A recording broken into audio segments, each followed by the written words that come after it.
काल मृत्यु वो मरे जो काम करे चंडाल का, काल भी उसका क्या बिगाड़े जो भक्त हो महाकाल का। श्रावण मास की शुभकामनाएं। आपका दिन शुभ और मंगलमय हो। भगवान भोलेनाथ का आशीर्वाद आप और आपके परिवार पे बना रहे। आज हम श्रावण मास महात्म्य अध्याय 19 का श्रवण करेंगे। इससे पहले हमने 18वें अध्याय का श्रवण किया था। 18वें अध्याय में हमने आषाढ़ व्रत विधान का श्रवण किया था। 19वां अध्याय श्रावण मास की दोनों पक्ष की एकादशियों के व्रतों का वर्णन, विष्णु पवित्रारोपण विधि।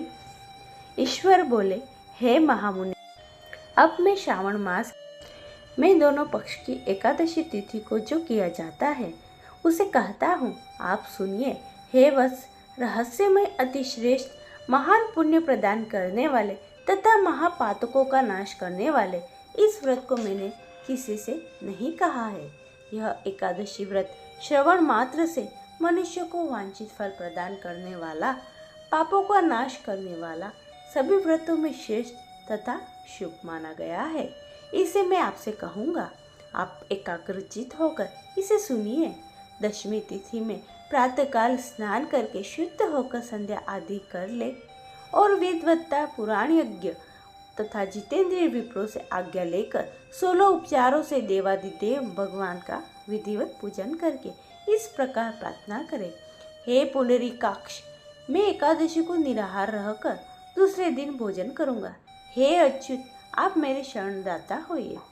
हे वत्स, गुरु देवता तथा अग्नि के सानिध्य में नियम धारण करें और उस दिन काम क्रोध रहित होकर भूमि पर शयन करे। उसके बाद प्रातःकाल होने पर भगवान केशव को मन को लगाए। भूख लगने अथवा प्रस्खलन, गिरना, ठोकर आदि लगना के समय श्रीधर इस शब्द का उच्चारण करे। हे वत्स, यह व्रत मोक्ष प्रदान करने वाला है। अतः 3 दिनों तक पाखंडी आदि लोगों के साथ बातचीत, उन्हें देखना तथा उनकी बातें सुनना, इन सबका त्याग कर देना चाहिए। तदंतर क्रोध रहित होकर पंचगव्य लेकर मध्याह्न के समय नदी आदि निर्मल जल में स्नान करना चाहिए।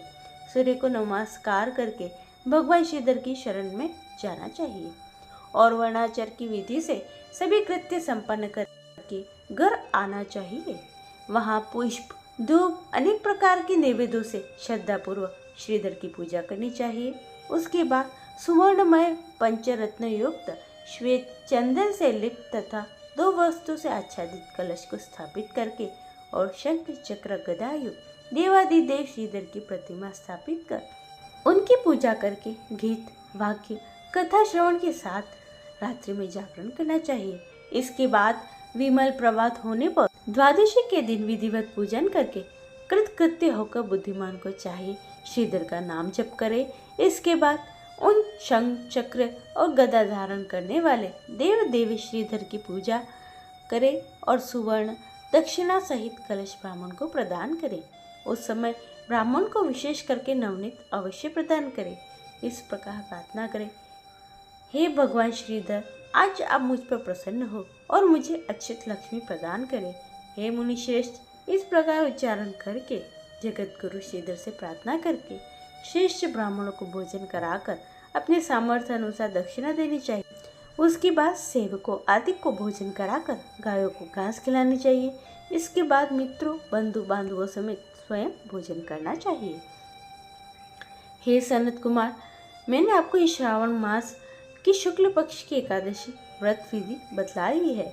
इसी प्रकार कृष्ण पक्ष की एकादशी में भी करना चाहिए। दोनों व्रतों में अनुष्ठान समान है, केवल देवताओं के नाम भेद है। जनार्दन, मुझ पर प्रसन्न हो, यह वाक्य बोलना चाहिए। शुक्ल पक्ष एकादशी के देवता श्रीधर हैं और कृष्ण पक्ष की एकादशी के देवता जनार्दन हैं। हे सनत कुमार, यह मैंने आपसे दोनों एकादशी के व्रत का वर्णन कर दिया। इस एकादशी व्रत के समान पुण्य व्रत न तो कभी हुआ है न कभी होगा। आपको यह व्रत गुप्त रखना चाहिए और दुष्ट हृदय वाले को नहीं प्रदान करना चाहिए। ईश्वर बोले, हे सनत कुमार, द्वादशी तिथि में होने वाले श्री हरि के पवित्रारोपण व्रत का वर्णन करूंगा। पिछले अध्याय में देवी में कही गई पवित्रारोपण विधि के समान ही इसका भी पवित्र आरोपण है। इसमें जो विशेष बात है उसे सुनिए, मैं बताऊंगा। सावधान चित्त होकर सुनिए। हे महामुनि, इस व्रत के लिए जो अधिकारी बताया गया है उसे आप सुने।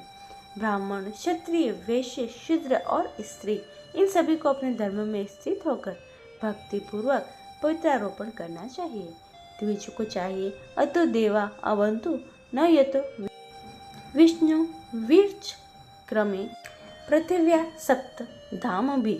इस मंत्र से विष्णु की पूजा करें। स्त्री और शूद्र के नाम मंत्र हैं जिसके द्वारा वे विष्णु की पूजा करें। इस प्रकार द्विज कत्रुदाय इस मंत्र से शिव जी की पूजा करें। स्त्रियां और शूद्र के लिए नाम मंत्र हैं जिसके द्वारा शिव जी की पूजा करें।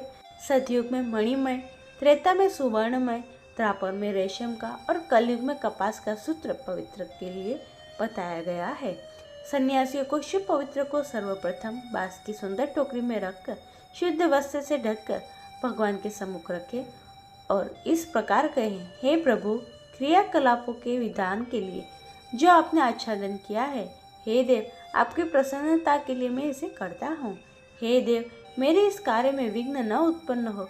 हे नाथ, मुझ पर दया कीजिए। हे देव, इस प्रकार से सर्वदा आप ही मेरी परम गति हैं।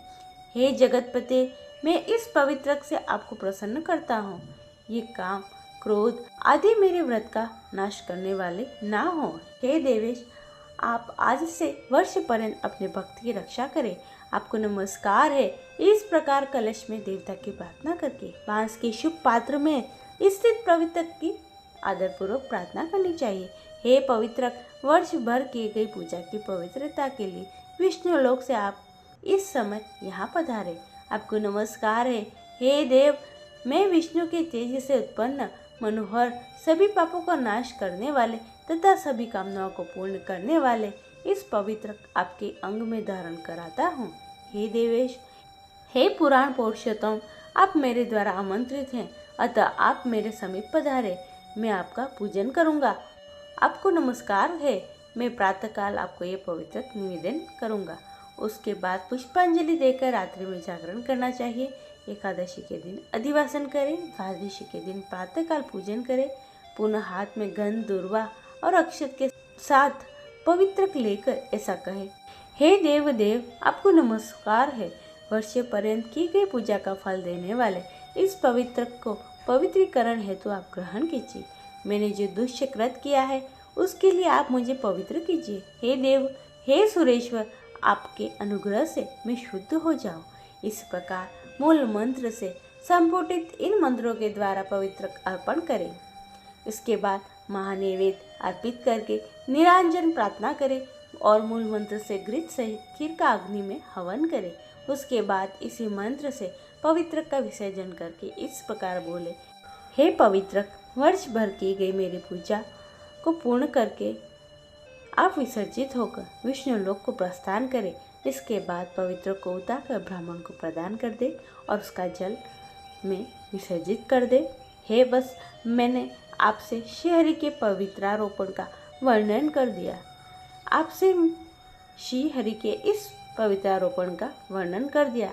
इसे करने वाला इस लोक में सुख भोग कर अंत में वैकुंठ का वास करता है और उसे वैकुंठ मिलता है। इस प्रकार श्री स्कंद पुराण के अंतर्गत ईश्वर सनत कुमार संवाद में श्रावण मास महात्म्य में उभय एकादशी व्रत कथन और द्वादशी में विष्णु पवित्रारोपण कथन नामक 19वां अध्याय पूर्ण हुआ। बोलिए उमापति महादेव की जय। आज के आनंद की जय।